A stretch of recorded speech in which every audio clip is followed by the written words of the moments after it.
আজ বিজয়ের দিন। এই ঐতিহাসিক মুহূর্তে আমি পরম শ্রদ্ধাভরে স্মরণ করছি আমাদের শত শত শহীদদের, যাদের রক্তে রাঙানো পথ ধরে এসেছে আমাদের প্রিয় মাতৃভূমি বাংলাদেশের দ্বিতীয় স্বাধীনতা। আমি মোবারকবাদ জানাচ্ছি আমাদের অকুতভয় বীর ছাত্রছাত্রীদের, যাদের মহাকাব্যিক সাহসিকতার তুলনা সাম্প্রতিক ইতিহাসে নেই। আমি গভীর সমবেদনা জানাচ্ছি সকল পিতামাতাকে, যারা তাদের প্রিয়তম সন্তানকে হারিয়েছেন। আমি স্মরণ করছি 5ই মের যে সমস্ত নিষ্পাপ নিরপরাধ মাদ্রাসার ছাত্র শিক্ষক, যারা বিতাড়িত গণখুনি হাসিনা এবং তার হিংস্র বাহিনীর হাতে শহীদ হয়েছিলেন। আমি আরও স্মরণ করছি সেনাবাহিনীর সেই সব চৌকস বীরদের, যারা খুনি হাসিনা এবং তার বিদেশি প্রভুর ষড়যন্ত্রে বিডিআর হত্যাকাণ্ডে শাহাদাত বরণ করেছিলেন। আমি স্মরণ করছি শহীদ আবরারকে, যেই আবরার ফ্যাসিস্ট বাহিনীর নির্মম নির্যাতনের শিকার হয়ে শাহাদাত বরণ করেছিলেন। আমরা তোমাদের কখনো ভুলব না। আমাদের এই বিজয় একান্তই বাংলাদেশের আপামর জনগণের বিজয়।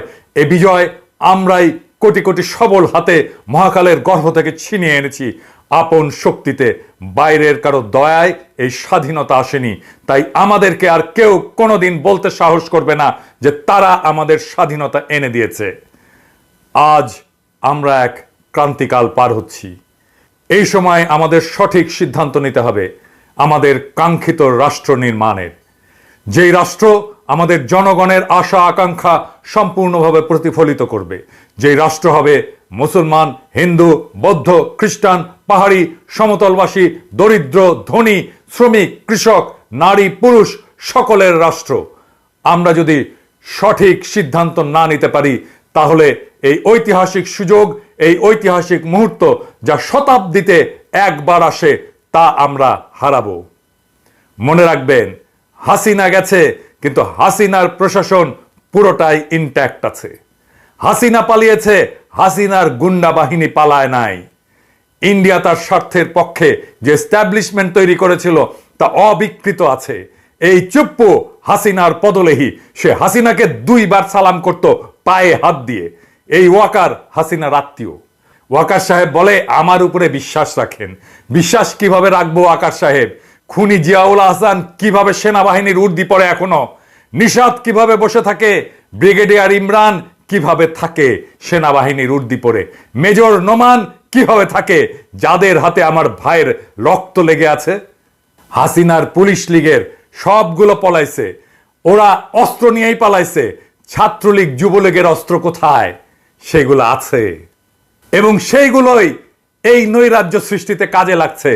আমাদের সর্বপ্রথম কাজ হচ্ছে বিপুল দ্রুততার সাথে আইন শৃঙ্খলা পরিস্থিতি স্বাভাবিক করা।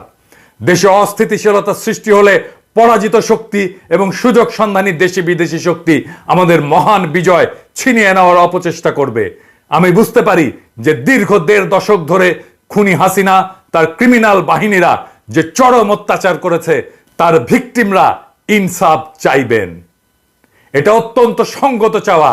আমি নিজেও একজন ভিকটিম, কিন্তু এই ইনসাফ আসতে হবে আইনের পথ ধরে, নিয়মতান্ত্রিক ভাবে। হিন্দুদের মন্দিরে আগুন দেওয়া হয়েছে, আক্রমণ হয়েছে। আমি আহ্বান জানিয়েছিলাম মাদ্রাসা ছাত্র আমার ক্ষুদ্র ভ্রাতাদের মন্দির পাহারা দিতে। মাদ্রাসা ছাত্ররা শুধু না, শিবিরের ছেলেরা হিন্দু মন্দির পাহারা দিয়েছে। হিন্দু সম্প্রদায় নিজেরাই স্বীকার করেছে। হেফাজতে ইসলাম থেকে হটলাইন দেওয়া হয়েছে, কোথাও নিরাপত্তাহীনতায় ভুগলে সেই নাম্বারে ফোন করবেন। সাম্প্রদায়িক আক্রমণ, হিন্দুদের উপরে আক্রমণ, এটা বন্ধ করতে হবে। এটা বন্ধ না হলে ভারতের সুযোগ নেবে, আমাদের বিপ্লবের বিরুদ্ধে মাঠে নামবে, আমাদের দ্বিতীয় স্বাধীনতা নস্যাৎ করবে। সুতরাং আমাদের এই যুদ্ধে বিজয়ী ছাত্রদেরকে দায়িত্ব নিতে হবে তৃণমূল পর্যন্ত শান্তি শৃঙ্খলা সাম্প্রদায়িক সম্প্রীতি রক্ষা করার জন্য কমিটি গঠন করা এবং পরাজিত অশুভ শক্তির বিরুদ্ধে ষড়যন্ত্রকে রুখে দেওয়ার। পরবর্তী 72 ঘন্টা ছাত্র সমাজ রাস্তায় থাকেন, থানাতে থানাতে অবস্থান নেন, পুলিশকে এসে কাজ শুরু করতে বলেন। আপনাদের নেতৃত্বে তারা কাজ করবে। আপনারা জানেন কিভাবে আইন শৃঙ্খলা রক্ষা করতে হয়। আপনারা মনে রাখবেন, শত্রুকে পরাজিত করা বিজয়ের প্রথম ধাপ। যাতে আমরা সফল কাম হয়েছি, এই বিজয় ধরে রাখা, এর কাঙ্ক্ষিত সুফল সবার ঘরে ঘরে পৌঁছে দেওয়ার দায়িত্ব এখন আপনাদের কাঁধে। এতে বিফল হওয়া চলবে না। এই মুহূর্তে সারা দেশে শান্তি শৃঙ্খলা সাম্প্রদায়িক সম্প্রীতি নিশ্চিত করে আপনাদেরকে এই অগ্রযাত্রার সূচনা করতে হবে। আমি আশা করব সেনাবাহিনী কোনো বিলম্ব না করে ছাত্রদের এই উদ্যোগে সক্রিয় সার্বিক সহায়তা দেবে। এ বিষয়ে আমি হাসিনা পরবর্তী 72 ঘন্টার এপিসোডে বিস্তারিত বলেছি। ওয়াকার সাহেব, আমি হাসিনার পতনের পর যেই ঘটনাগুলো ঘটবে সেটা অনেক আগেই বলে রেখেছিলাম, সিস্টেমেটিক্যালি বলেছিলাম। আপনি এটা দেখবেন টাইম করে, সে অনুযায়ী ব্যবস্থা নেবেন। আমি আপনার কাজ অনেকটাই আগায় দিয়ে রাখছি। আমি উদ্বেগের সাথে লক্ষ্য করছি যে কিছু সুবিধাবাদী বিদেশি শক্তিদের এজেন্ট, এনজিওজীবী, বিগত সরকারের বেনিফিশিয়ারি, 1/11 লেসপেন্সার ইত্যাদি অন্তর্বর্তীকালীন সরকারের মন্ত্রী হওয়ার জন্য ইঁদুর দৌড়ে নেমে গেছে। এই সব অপচেষ্টা রুখে দেওয়া হবে। একই সাথে আমি গভীর হতাশা প্রকাশ করছি যে কিছু রাজনৈতিক দলের নেতৃবৃন্দ তাদের দলীয় স্বার্থ হাসিল করার উদ্দেশ্যে পরাজিত অপশক্তির পদলেহী কুকুর সুপ্পুর চায়ের দোকানে বঙ্গভবনে গিয়েছিলেন। আমি তাদের ছাত্র আন্দোলনকে হাইজ্যাক করার কুৎসিত প্রচেষ্টাকে তীব্র নিন্দা জানাই। চুপ্পু আপনাদের কাছে আসবে, চুপ্পুর কাছে আপনারা যাবেন না। আপনারা জনতা, জনতার হাতে ক্ষমতা, চুপ্পু কেউ না। আমি মনে করি অন্তর্বর্তীকালীন সরকারের রূপরেখা এবং তার গঠনের একমাত্র হকদার হচ্ছে আন্দোলনকারী ছাত্র জনতা, তাদের পক্ষে তাদের সমন্বয়কগণ এবং সেই সাথে শহীদ পরিবারের সদস্যগণ এই কাজের হকদার। আমি সমন্বয়কদের আহ্বান জানাবো, যথাশীঘ্রই আপনারা শহীদ পরিবারের সদস্যদের সাথে ডায়ালগে বসে অন্তর্বর্তীকালীন সরকারের রূপরেখা এবং এর গঠন সম্পর্কে আপনাদের মতামত চূড়ান্ত করবেন। আপনাদের সুপারিশই হবে পরবর্তী অন্তর্বর্তীকালীন সরকার গঠনের একমাত্র ভিত্তি। আমরা জানতে পেরেছি কোন কোন স্বার্থান্বেষী মহল, কুচক্রী মহল সমন্বয়কদের নাকি চাপ দিচ্ছে অতি অল্প সময়ের মধ্যে অন্তর্বর্তীকালীন সরকারের বিষয়ে আপনাদের মতামত জানাতে। এরা আপনাদেরকে সুচিন্তিত মতামত প্রণয়নের সুযোগ দিতে চায় না, আপনাদের মধ্যে বিভেদ সৃষ্টি করতে চায়। আপনারা কোনো অবস্থাতেই এই সকল অশুভ চাপকে আমলে নেবেন না এবং এই ধরনের প্রচেষ্টার বিষয়ে সদা সতর্ক থাকবেন। মোদি বাংলাদেশ পরিস্থিতি নিয়ে জরুরি বৈঠক করে, ওরা বসে নাই, আমাদের শত্রুরা বসে নাই। আমি সেনা প্রধানকে আহ্বান করব ছাত্র নেতৃবৃন্দের নেতৃত্বে এই প্রক্রিয়াকে পাশ কাটিয়ে অন্তর্বর্তীকালীন সরকার গঠন করার কোন প্রচেষ্টা করবেন না বা যুক্ত হবেন না। এই প্রচেষ্টা সফল হবে না, সফল করতে দেওয়া হবে না। তাদের উপরে চাপ সৃষ্টি করার অপচেষ্টায় যুক্ত হবেন না। আপনাদের এই সব কাজ করার কোনো নৈতিক অধিকার নাই, আর আমরা মাঠ ছাড়ি নাই। বরং আপনি আপনার কাজ করেন, বন্দী ছাত্রদের, সকল রাজনৈতিক বন্দীদের মুক্তি দেওয়ার ব্যবস্থা নেন, বিশ্ববিদ্যালয়গুলো খুলে দেন, শিক্ষা প্রতিষ্ঠান খুলে দেন, যাতে অতি দ্রুত আন্দোলনের সমন্বয়করা অন্তর্বর্তীকালীন সরকার গঠনের ডায়ালগ শুরু করতে পারেন। আপনার নিজের বাহিনীর খুনিদের উর্দি খুলে নেন, আয়না ঘরের বন্দীদের মুক্ত করে দেন। এতে কোনো ধরনের বিলম্ব মেনে নেওয়া হবে না। কোন ধরনের বিদেশি এজেন্ট, পরাজিত শক্তির 1/11 বেনিফিশিয়ারি, এনজিওজীবী, সুযোগ সন্ধানী পরগাছা ইত্যাদিরা এই সরকারে কোনোভাবে স্থান পাবে না। কেউ যদি এই সরকারের মধু খাইতে আসেন, পাছার চামড়া তুলে দেওয়া হবে। সেই সাথে এই ধরনের সরকার পরিচালনায় পরীক্ষিত অভিজ্ঞতা আছে এমন দেশপ্রেমিক ব্যক্তিদের দেশ বিদেশ থেকে খুঁজে এনে এই সরকারে স্থান দিতে হবে। আমি আগেই বলেছি, খুনি হাসিনার পতন এবং পলায়নের সাথে সাথেই দেশের সংবিধানের মৃত্যু হয়েছে। এখন আমাদের সামনে সবচেয়ে বড় কাজটা হলো আমাদের সেকেন্ড রিপাবলিক গঠন করা এবং সেই লক্ষ্যে একটা সংবিধান প্রণয়নের প্রক্রিয়া শুরু করা। অন্তর্বর্তীকালীন সরকারের প্রধান প্রায়োরিটি হবে একটা সাংবিধানিক পরিষদ নির্বাচনের দ্রুত উদ্যোগ নেওয়া, যারা আমাদের নতুন সংবিধান রচনা করবে। সেই লক্ষ্যে আন্দোলনের সমন্বয়কদের রূপকল্প অনুসারে একটা অন্তর্বর্তীকালীন সরকার প্রতিষ্ঠা হচ্ছে সবচেয়ে গুরুত্বপূর্ণ প্রথম পদক্ষেপ। এতে আমাদের কোনো রকম ভুল করা চলবে না। আমি শেষে এক শহীদের কথা দিয়ে শেষ করব। আমি নিজে কোনো কথা বলবো না, আমি সেই শহীদ ভাইয়ের একটা গান শোনাবো।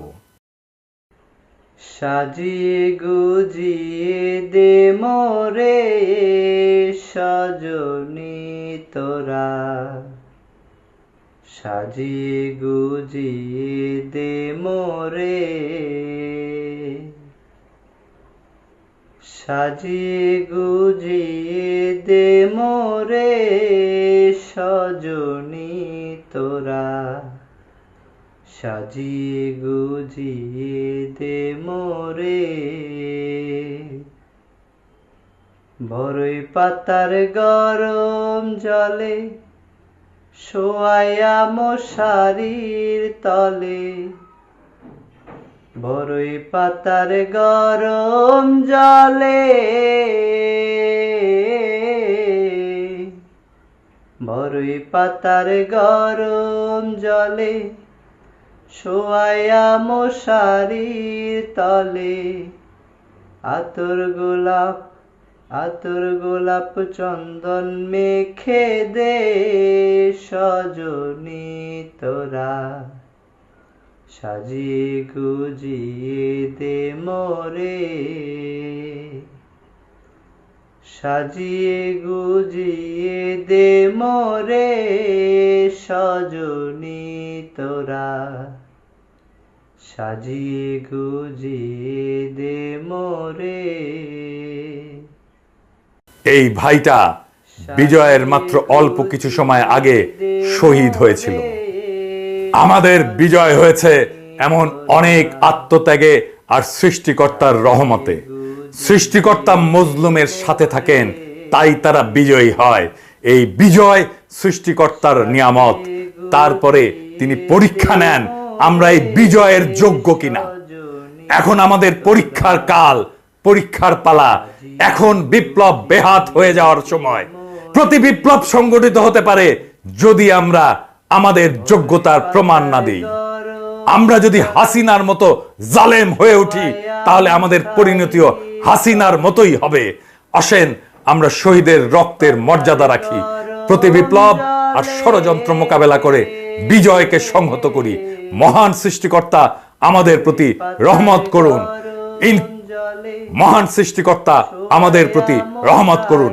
ইনকিলাব জিন্দাবাদ।